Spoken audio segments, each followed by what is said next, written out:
Eto, let's go to Italy. Magluto tayo ngayon ng legitimate, yung original style na carbonara. Because ang nakasanayan nating carbonara is the one with cream or milk.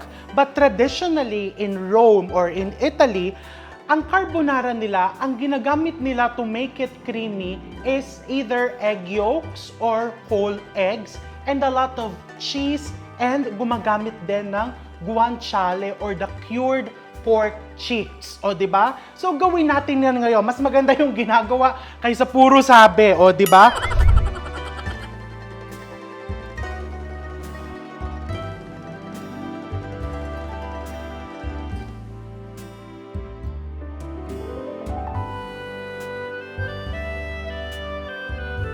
So first, paiinitin ko tong aking kawali. Nagpapakulo na ako dito ng tubig for my pasta.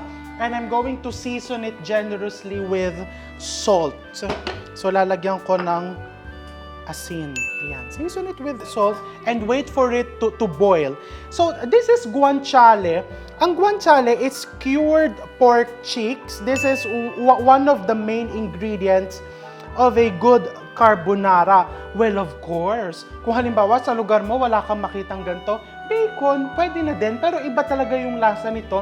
Etong aking Italian haul, galing ito sa Euro-Rich Foods, one of my favorite European food stores, from my pasta, the fettuccine, the guanciale na gagamitin ko for my carbonara today, and pati yung cheese, this is the pecorino. Because traditionally, pecorino talaga yung ginagamit. So, mababasa mo, yung kanyang pecorino, social yan. May DOP. Ano bang ibig sabihin yan, DOP? I think that is Denominación de Origin Protetta. Ay, i-correct nyo na lang po kung tama. But basically, I think, yan DOP is you are protecting the place of origin of a certain food product. Doing such, naproprotektahan at mas napapalawig, na-enhance yung quality ng produkto. You are protecting the product, you are protecting the producers, and the region itself. O talagang para yung produkto mo is hindi nagbabago ang lasa. O sana all protected, di ba? So, let's start by cooking it. Nagpainit ako dito ng non-stick pan. And then, I'm just going to put some olive oil. Just put some olive oil. And iba-brown mo lang yung iyong guanciale. I'm using around 300 grams kasi pang pamilya po itong gagawin ko. Kalahating kilong pasta yung aking lulutuin today. And I'm using fettuccine, also from Euro-Rich Foods. Yan, you just cut it like that. Nako, ang aking knife, halatang mapurol. Pag talaga ang mga bagay, pag tumatagal, pumupurol. Pero hindi dapat basta-basta papaltan. Hasain. O, diba? So, hahasain ko yan mamaya. So, yeah. Yan tuloy. Nabubulol na ako. Which means, kapag ganyan nagluluto ka, nabubulol ka, ano pa bang solusyon dyan? Mag-wine ka?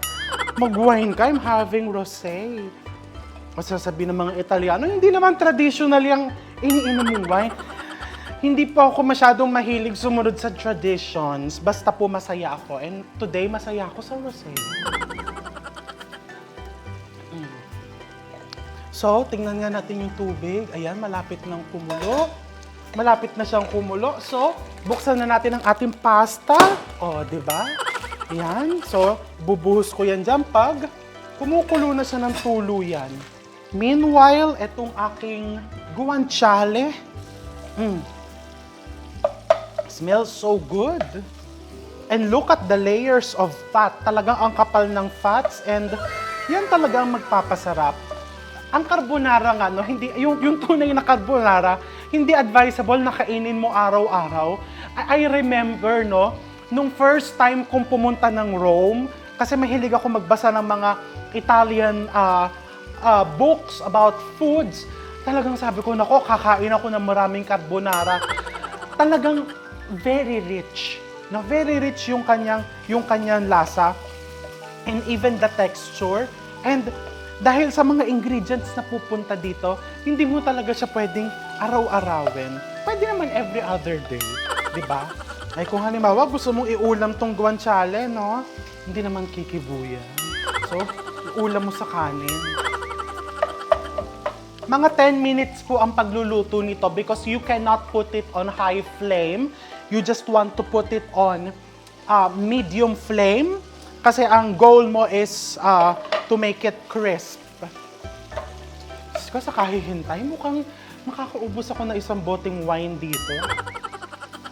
Pag mga ganitong pagkain, yung medyo rich, creamy, talagang papartneran mo yan ng wine para na-cleanse yung palate mo. Yun po yun, no? So, a basic education about wine, hindi po natin siya iniinom pag kumakain tayo dahil meron tayong pinagdadaanan. Hindi po totoo yun. Iniinom natin yan dahil meron tayong pinagdadaanang maganda. No, we want to cleanse the palate. Yung parang hindi ka basta-basta nauumay. Yun po yun. O, diba? Ikaw akala mo din yung carbonara cream, diba? Ako, noong una akala ko din, mali ang akala ko. Ano talaga, minsan sa una, magiging mali yung akala natin, hindi pa natin nakikita kung ano talaga yung totoo, diba? But eventually, malalaman mo na pag mas totoo, mas masarap. No? Kasi mas masarap talaga to. Kakaiba yung lasa niya. Lasang sosyal. Ayan, tinatawag na ako nito. O talagang kailangan nakaganon pa yung kamay, di ba? O mas nagpapasarap po ng pasta yan. Ayan, so kumukulo na yung aking pasta water. And isa lang na natin to. You know, I think I've mentioned this before. Kung nakalagay sa packaging 6 to 8 minutes, no, or 8 minutes, bawasan mo ng 2 minutes. So I'm going to boil this only for 6 minutes kasi gusto ko al dente. Ayan, al dente. Okay, so ilubog mo lang. And then, pag lumubog na, ayan, lumubog na siya. Let's start the timer. Normally, when you boil pasta, uncovered. No, you boil it uncovered. But of course, pag nilagay mo kasi yung noodles, yung boiling point niya is bumababa. So, nakita mo na wala yung kulo. Tatakpan ko ulit siya for around 1 minute. Para lang siguradong kumulo ulit. So, this is turning crisp. Nako, para ang sarap iulam sa kanin po nito. Ayan. Huwag mo sunugin kasi papait po yan pag sinunog mo. And then, ilagay mo lang yan sa paper towel. Okay, yan yung ating pinalutong na guanciale. And then, see? Ayan, kumukulo na ulit yung pasta. Alisin mo yung takip. Ito, pwede mo din ihalo dun sa pinaka-carbonara mo. Of course, pwede. But me, tinatanggal ko siya. I discard it because mas gusto ko nalalasahan ko yung creaminess nung egg yolks, nung cheese. And then, dito kukukuha ng flavor from the guanciale and the texture. So, I'm going to set this aside. And then, we wait for the pasta. Okay, habang hinihintay natin yung pasta, meron ako ditong giant bowl. Dito natin hahaluin yan. I have here 8 egg yolks. 1, 2, 3, 4. 8 egg yolks. And into this, I'm going to grate some pecorino cheese. Grate ka lang ng mga 1/4 cup. Diba? Ang social niya, diba? Ang social ang social ng process, ang social ng feeling, ang social ng lasa. Yung para bang, ang kulang na lang is nasa Italy ka. And then, I'm going to get a wooden spoon. I'm just going to beat it like this. You can also use a wire whisk. Pwede ka din gumamit ng wire whisk.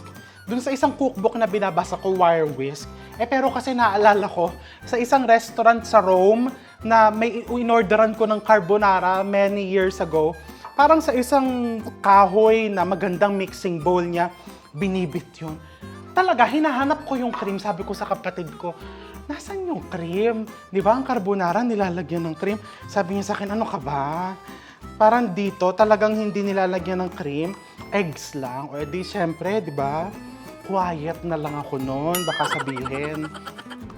Kaya inexperience ko na lang. Yan, di ba? You put that. And then, of course, you can also put other flavor variations. Pwede mo din yan lagyan. Katulad nito, ito yung bagong item ng Euro-Rich Food, Crema di Formaggi et Tartufo. So this is parang cheese and truffle cream. Ang bango. So pwede mong ilagay yan dito or pwede mong ilagay din sa ibabaw ng iyong carbonara. And one of the characteristics of carbonara, madaming black pepper. So, lalagyan ko na to ng black pepper. Madami daw talaga. So, ganun kadami hanggang mangalay ka dito sa karorolyo mo nitong pepper meal.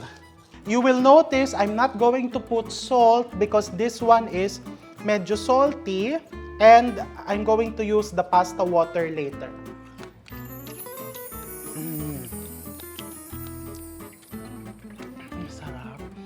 Yung parang bacon na mas pinasosyal. And then, meron ako ditong parsley para lang may color. Mamaya, syempre, nasa Italy nga eh. So, I'm going to, yan, use this. O, diba? Yan. Para feeling mo, diba? Nigella lang. This is called the mezzaluna or the half moon. Kailangan ba siya? Hindi naman masyado kasi pwede mo din naman chop-chopping yan using your knife. Pero napapasaya niya ako. So, ayan, tumunog na. Pag napapasaya ka ng isang bagay, o di ba? Kailangan mo siya. I'm going to turn off the flame. Tumunog na yung aking timer and then ibubuhos ko tong pasta dito. Fresh from the... Yan. Meron po yung ganyan. Ayan, drain mo lang. And then, buhos mo dyan. Oh, diba? And then, you toss. The hot pasta, yan ang magluluto dun sa egg yolks mo. Kaya baka sabihin ng iba sa inyo, ay, parang hilaw, nakakatakot, ayaw kong kainin yon. And then, paano po yan? Parang medyo masyadong thick. What you will do is, you get pasta water, and then, yan na, ibuhos mo dyan. And then, you can add more cheese. Actually, if you're wondering, naku po, sa totoo lang, mas mura pa po ang cost nito dahil mahal po ang cream. Kaya mas mura pa po papatak itong legitimate, original carbonara. Dahil magkano lang po ang itlog. And ito galing to dyan sa mga manok natin. O, diba yan? And then, you toss your... Mag-iiwan lang ako ng panglagay sa ibabaw.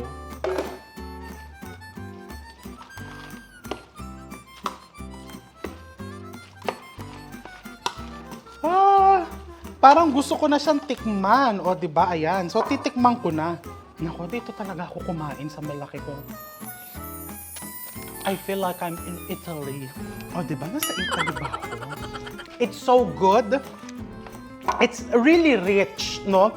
Kaya nga ang pinili kong noodles is fettuccine para yung medyo nag-hold yung richness. But the flavors, it's very, very natural.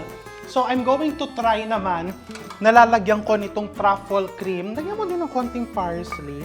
Pwede ka din maglagay ng spring onions. I think some recipes, ginagamit talaga nila spring onions. Eh, wale. Kung anong meron sa ref, lagyan ko ng konting truffle.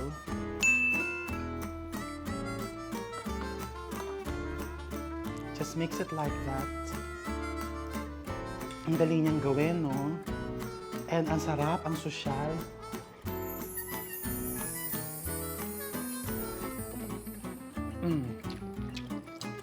Mas na-upgrade.